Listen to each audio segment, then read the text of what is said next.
Sir ਜੀ ਕਿੰਨੀਆਂ ਭਰੀਆਂ ਰਹਿ ਗਈਆਂ ਨੇ? ਤਕਰੀਬਨ ਕਿੱਲੇ ਚੋਂ ਹੋਈਆਂ ਨੇ 22 ਦੀਆਂ ਕੋਈ 30 ਕੁ ਭਰੀਆਂ ਹੋਈਆਂ ਤੇ 30 ਕੁ ਭਰੀਆਂ ਚੋਂ ਕੋਈ 4 ਕੁ ਮਣ ਦਾਣੇ ਨਿਕਲ ਆਉਣੇ ਆ। ਬਕਾਇਆ ਉਧਰ 1.5 ਕਿੱਲਾ ਇਹਦਾ ਪਿਆ ਵਾ ਤੇ ਤਕਰੀਬਨ ਕੋਈ 30 ਕੁ ਮਣ ਦਾਣੇ ਉੱਥੋਂ ਨਿਕਲ ਆਉਣਗੇ ਤੇ ਇਦੋਂ ਬਹੁਤੇ ਰੋਟੀ ਦਾ ਖਰਚਾ ਆ ਜਾਣਾ ਬਾਈ ਦਾ। ਉਹ ਤਾਂ ਖੈਰ ਆ, ਉਹਦੇ ਜਿਗਰੇ ਨਾਲ ਹੁੰਦਾ ਰੋਟੀ ਦਾ ਖਰਚਾ ਵੀ। ਤੂੰ ਦੱਸ ਵੀ ਤੇਰੇ ਕੀ ਖਿਆਲਾਤ ਨੇ? ਤੂੰ ਆਇਆ ਏ, ਕੰਮ ਸੌਖਾ ਗਾ ਔਖਾ? ਖਿਆਲਾਤ ਇਹ ਵੀ ਅੱਜ ਗਰਮੀ ਵਾਹਵਾ ਵਾ ਤੇ ਧੁੱਪ ਬਹੁਤ ਜ਼ਿਆਦਾ ਲੱਗੀ ਹੋਈ ਹੈ ਤੇ ਗਰਮੀ ਨਾਲ ਇੱਕ ਸਫ਼ਰ ਮਸ਼ੀਨ ਤੋਂ ਦੂਰ ਪੈ ਰਿਹਾ ਕਿ ਪੰਡਾ ਇੱਥੋਂ 2 ਕਿੱਲੇ ਦੂਰ ਖੜਨੀਆਂ ਪੈ ਰਹੀਆਂ ਭਾਈ ਜਾਨ। ਸਫ਼ਰ ਥੋੜਾ ਜ਼ਿਆਦਾ ਬਣ ਰਿਹਾ ਵਾ ਤੇ ਬੰਦੇ ਥੱਕ ਰਹੇ ਆ। ਤੁਸੀਂ ਆਉਂਦੇ ਵੇਖਿਆ ਖਤਮ ਹੋ ਰਹੀ ਹੈ। ਤੁਹਾਨੂੰ ਉਹਨਾਂ ਨੇ ਢਾਇਆ ਸੀਗਾ, ਗੋਡਿਆਂ ਥੱਲੇ ਲਿਆ ਸੀ, ਉਹਦਾ ਕੀ ਮਸਲਾ ਸੀਗਾ? ਕਿਹਦਾ? ਮੈਨੂੰ ਜੀ? ਹਾਂ, ਉਹਦੀ ਕੀ ਵਜ੍ਹਾ ਸੀ? ਉਹ ਮੈਂ ਇਸ ਕਰਕੇ ਥੋੜਾ ਲੇਟ ਹੋ ਗਿਆ। ਮੈਂ ਚਲ ਗਿਆ ਪੱਠੇ ਲੈਣ, ਇਹਨਾਂ ਦੀ ਮਸ਼ੀਨ ਤੇ ਬੰਦਾ ਕੋਈ ਨਹੀਂ ਸੀਗਾ ਤੇ ਬੰਦਾ ਕੋਈ ਲੱਭ ਨਹੀਂ ਸੀ ਰਿਹਾ ਇਹਨਾਂ ਨੂੰ ਤੇ ਮੈਂ ਕਿਹਾ ਭੱਜ ਕੇ ਪੱਠੇ ਆਪਣੇ ਲੈ ਆਓ ਜਾ ਕੇ, ਫਿਰ ਜਦੋਂ ਕੰਮ ਚੱਲ ਜੇਗਾ। ਕਿੰਨੇ ਕਮਾਲ ਦੇ ਪੱਠੇ ਲਿਆਉਣੇ ਹੁੰਦੇ ਤੇ ਇੱਕ ਸਰ ਗਾਂ ਦੇ ਪੱਠੇ ਲਿਆਉਣੇ ਹੁੰਦੇ ਆਪਾਂ ਫਿਰ। ਅੱਛਾ।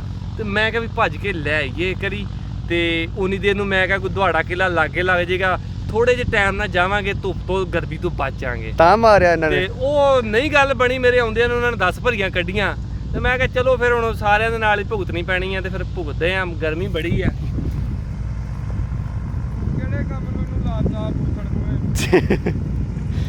ਇਹ ਬਾਈ ਦੌਲਾ ਸਾਹਿਬ ਆ ਰਹੇ ਨੇ, ਕੁੰਡ ਬਦੂਤ ਸਿਰ ਸਦੂ ਨਤ ਨੇਜੜੀ ਲੈ ਲਈ ਹੈ। ਕਿੰਨਾ ਸੇਖਾਂ ਦੇ ਨੇਜੇ ਵਰਗਾ ਮੂੰਹ ਤੇਰਾ। ਤੈਨੂੰ ਮੈਂ ਕਿਹਾ ਸੀ ਉੱਥੋਂ ਇੱਕ ਰੱਸੀ ਲੈ ਕੇ ਆਈ ਤਾਂ ਮੈਂ ਤੈਨੂੰ ਘਾਹ ਦੀਆਂ ਦੇਣ ਦੇ ਗਿਆ। ਉਹ ਮੈਂ ਦੇ ਕੇ ਗਿਆ ਵੀ ਬੰਨ ਲੈ ਚੱਲ। ਬੰਨਣਾ ਕੀ ਆ? ਜੁੱਤੀ ਤੋਰ ਫਿੜਾ ਮੂੰਹ ਤੇਰੇ ਤੇ ਵੀ ਦੌਲਿਆ ਫਿਰ। ਘਰੋਂ ਟੁੱਟੀ ਲੈ ਕੇ ਆਇਆ ਤੇ ਇੱਥੇ ਸਾਡੇ ਗਲ ਪਾ ਤੁਸੀਂ ਪੈਰ ਰੱਖਿਆ ਤੇ ਟੁੱਟੀ ਜੁੱਤੀ ਆ। ਦੇਖੋ ਇਹਨਾਂ ਦੀ ਕਣਕ ਕੱਢਣ ਵਾਸਤੇ ਆਏ, ਇਹਨਾਂ ਨੇ ਇੱਕ ਪੈਰ ਕੋਈ ਦਿੱਤਾ ਤੇ ਇੱਕ ਪੈਰ ਕੋਈ ਦਿੱਤਾ। ਤੇ ਘਰੋਂ ਲੈ ਕੇ ਆਈ ਦੀ ਹੁੰਦੀ ਕਿ ਯਾਰ ਮੈਂ ਆਪਣੀ ਲੈ ਕੇ ਆਇਆ ਸੀ, ਤੁਸੀਂ ਤੋੜੀ ਇੱਥੇ ਪੈਰ ਰੱਖ ਕੇ ਉੱਤੇ। ਜਦੋਂ ਮਾਰਿਆ ਇਹਨੇ ਤੈਨੂੰ? ਹਾਂ, ਮਾਰਿਆ ਜਦੋਂ ਇਹਨਾਂ ਨੇ। ਮੈਂ ਬਾਹਰ ਖੜਾ, ਮੈਨੂੰ ਕਹਿੰਦਾ ਪੰਡ ਚਿਕਾ, ਮੈਨੂੰ ਇਹਨਾਂ ਨੇ ਅੰਦਰ ਕੱਢ ਕੇ ਚਪੇੜਾ ਮਾਰੀ। ਫੌਜੀ ਸੱਦੇ ਕੰਮ ਤੇ ਕਣਕ ਕਢਾਉਣ ਵਾਸਤੇ।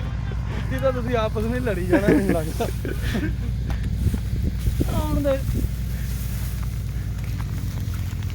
ਚੱਲ ਹੁਣ ਮੈਨੂੰ ਵੀ ਪੰਡ ਚਿਕਾ ਦਿਆ, ਮੈਨੂੰ ਨਾ ਮਾਰਨ। ਸਰ ਆਓ ਪੰਡ ਚੁੱਕੋ, ਤੁਸੀਂ ਵੀ ਆਓ।